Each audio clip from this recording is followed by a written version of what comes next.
Oi, eu sou a Aninha, seja bem-vinda de volta, chega de ler, olha só. Hoje eu tô aqui pra falar de um livro que vocês já sabem por causa do título, mas ele é um queridinho do BookTok, e eu fiquei surpresa quando eu vi que ele na verdade era bom.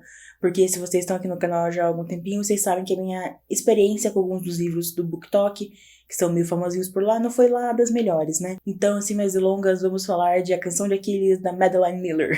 Mas antes, óbvio, não se esqueçam, deem like no vídeo e se inscrevam no canal pra ajudar, é isso. Pra quem não sabe, mas quer saber pelo menos um resumo do que é o livro, a gente começa conhecendo um personagem chamado Patroclo. Bem jovenzinho, bem, sabe, uns 8 anos por aí.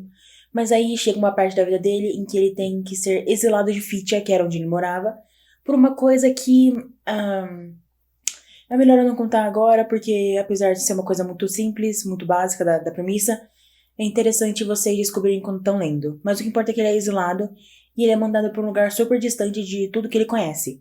E lá ele conhece o Aquiles. Sim, aquele personagem histórico, que a gente já sabe, e que nessa história ele é filho do rei e da deusa Tétis. E aí a gente vê o livro inteiro desenvolvendo esse relacionamento entre eles, a relação que eles têm entre eles e também entre as outras pessoas, até chegar no final trágico que a gente, por saber da história mesmo do mundo, a gente sabe que ia ter uma hora ou outra. Com isso fora do caminho, eu já preciso começar falando que eu comecei esse livro praticamente no escuro. Eu sabia que tinha um Aquiles, mas é meio fácil de saber que vai ter o Aquiles, porque o nome do livro é A Canção de Aquiles. Então, né? E ao mesmo tempo, o que eu sabia dele é que tinha aquela história do calcanhar de Aquiles, que ele só poderia ser morto se ele fosse atingido no calcanhar. Era literalmente a única coisa que eu sabia. Então, entrando nessa história, foi basicamente um mundo novo pra mim.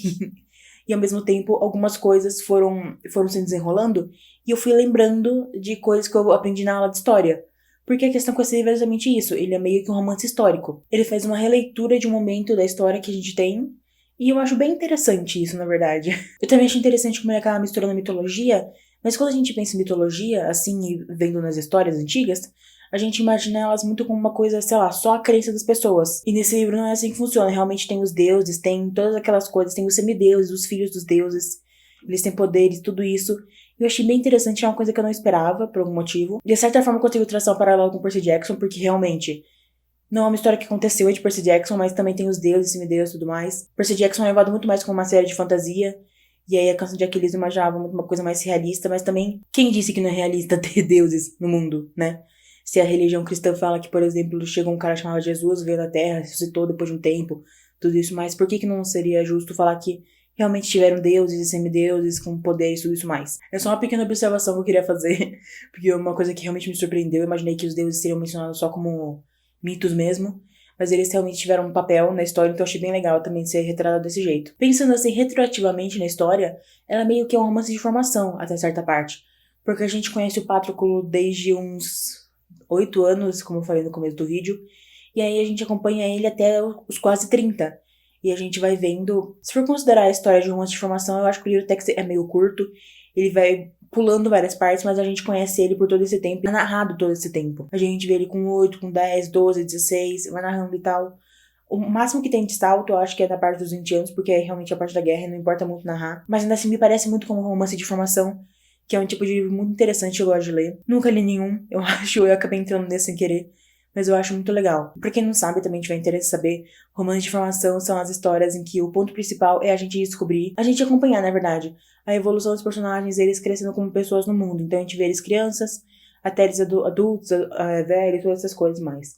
Então eu acho que até se encaixa. Mas aí, sobre o livro mesmo, eu preciso falar que eu amei esse livro, de verdade.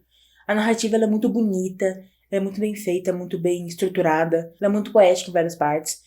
Em momentos em que você pode resumir o que eles fizeram em 3 palavras, eles destrincham e exploram muito mais o que tem por trás dessas situações, e também na hora de narrar, né? E eu fico imaginando se talvez seja um reflexo da época, porque não tinha tanta coisa pra fazer, se você pensar assim. Todos os momentos que eles tinham, eles podiam parar e aproveitar e ficar 5 minutos pensando em um momento de 1 segundo. Isso é uma coisa muito mais lenta, muito mais calma, muito mais aproveitando pra saborear o momento. Não sei se isso realmente aconteceu, mas se essa realmente foi a intenção da Madeline Miller na hora de fazer o livro, eu acho que é uma boa forma realmente de você passar o sentimento do que era na época pra forma da escrita.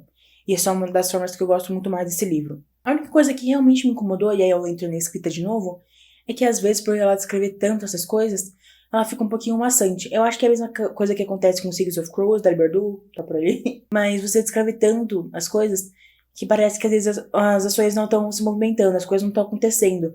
E aí, às vezes, me desmotivava a ler o livro, eu ficava meio cansada, não queria ler e tudo mais. Mas a história em si é extremamente cativante. Então, às vezes, eu tinha que me fazer passar por cima da escrita pra conseguir continuar acompanhando. Mesmo assim, é super válido, eu adorei demais. Mas, voltando na parte de ser releitura, isso talvez seja a coisa que eu mais gostei no livro, não sei. Talvez também o final que deixa você querendo morrer por dentro. Uma das coisas que eu mais gosto é a parte de ser uma releitura. Porque essa história toda se passa no período homérico, se eu não me engano. E a grande maioria das informações que a gente tem sobre esse período são só relatos. Então, são coisas que podem ser que tenham acontecido, podem ser que não. Obviamente que todas as coisas que foram relatadas na história, tecnicamente são relatos, então você pode modificar as informações do jeito que você quiser. Tanto que tanto que tem aquele meme do, sei lá, Brasil em livro de história normal, Brasil no livro de história do Paraguai. Mas, sabe, tem isso. Mas quando é só relato, realmente não tinha como você marcar com fotos ou informações históricas, tudo isso mais, é muito mais difícil, né, de você conseguir realmente contar o que aconteceu. Mas enfim, a gente pega esses relatos, falam que são 100% a verdade, tudo isso mais, e segue daí. Inclusive, eu lembro de ler o livro de história do Cursinho, em que ele falava que um dos personagens mais importantes da época do período homérico, na verdade, pode ser que nem tenha existido, então eu acho que isso considera bastante. Eu acho engraçado pensar nisso, né? Mas enfim. Eu acho incrível como a autora ela pega tudo o que a gente tem, ou pode ser que não tenha, entre os relacionamentos dos personagens nesse período de tempo, e ela consegue adaptar pra transformar tudo em um livro. Então ela pega coisas que a gente já sabia da história, tipo desavenças entre alguns personagens, né, pessoas reais que existiram, e ela narra tudo na história. E ao mesmo tempo ela pega algumas relações que ficaram muito de segundo plano, coloca no foco aqui da história, imagina essas interações pra justificar coisas que aconteceram, ou pra reinterpretar algumas outras que também aconteceram no passado, né? Sei lá, quanto mais eu penso nisso, eu acho só super da hora de ter sido feito. Eu gosto muito dessa parte. E assim, eu não sou a maior fã de história, eu não sou a maior conhecedora, tudo isso mais. Inclusive, quando eu era mais nova, eu tinha um grande problema em entender história, porque eu não conseguia me conectar com o que estava acontecendo. E eu lembro de vezes em que eu pensava assim, por que não contar a história do ponto de vista de um personagem e desenvolver a história do ponto de vista dele, pra gente ficar mais investido na história e conseguir se lembrar? Porque desde pequeno eu já gostava de livros, então, e eu lembrava da história dos livros. Então eu pensava, poxa, se a história fosse apresentada pra gente da mesma forma que os livros são apresentados, talvez eu lembrasse melhor. E eu entendo, obviamente, que não tem uma escola fazer isso, desenvolver histórias pra todos, tanto porque, né, a educação no Brasil é meio complicado de se falar sobre isso, mas, né, e também porque são vários assuntos que tem que passar em meros meses de escola, então eu entendo que eles não tenham que fazer isso. E também, né, tem gente aprendendo por que vão se deitar o que eu queria, né, mas, enfim. Mesmo assim, eu achei bem interessante quando chega nesse livro, porque me fez lembrar desse pensamento que eu tinha quando eu era mais nova. Esse livro, apesar de ser só uma história e tudo mais, me fez ir atrás de várias informações. No final ele tem um glossário explicando quem que é cada um, tudo isso mais. Mas eu acabei entrando no Google e pesquisando, sabe, diferenças que tinha entre o livro e a história real. E relembrando coisas realmente da história que a gente aprendeu na escola. Inclusive, lembra do que eu falei no começo do vídeo? Quando a gente chega mais pro final da Guerra de Troia e tudo mais, tinham coisas que eu lembrava que iam acontecer. Porque eu aprendi na escola, olha só a importância, gente. Fiquem na escola. Eu sei que é ruim mesmo, não saiam. E eu só acho isso incrível, sei lá. Gostei muito disso porque me fez reviver esse sentimento de que seria muito legal ver uma parte da história recriada no ponto de vista de alguém que tá vivendo isso e transformando isso num romance. No caso, um livro romanceado, não necessariamente um romance, apesar de que aqui tem um romance. Inclusive, ai. Mas enfim, eu acho que eu já falei o que tinha pra falar. A parte mais incrível desse livro pra mim é a parte da releitura histórica, porque se relacionou com uma coisa que eu pensava já há algum tempo, que é irônico porque esse livro é de 2012, eu provavelmente comecei a ter esses pensamentos em 2012, talvez, acho que um pouquinho depois. Mas eu acho irônico porque se eu tivesse pegado pra esse livro, eu ficaria, cara, é sobre isso. Por hoje é só, eu acho. Eu acabei dando 4 estrelas e meia pro livro, eu tirei meia estrela por causa da escrita, que às vezes pode ser maçante pra mim. É opinião completamente pessoal. Mas no Goodreads eu dei 5 estrelas, porque no geral mesmo, é um livro maravilhoso. Adorei ler, amei de verdade. Não favoritei porque, sei lá, a escrita maçante às vezes me pega. Mas mesmo assim, redescobrir toda essa história e me apaixonar por ela toda de novo foi uma experiência super válida que eu amei revisitar. Vocês podem falar comigo sobre esse livro nas redes sociais, meu Twitter e meu Goodreads vão aparecer aqui.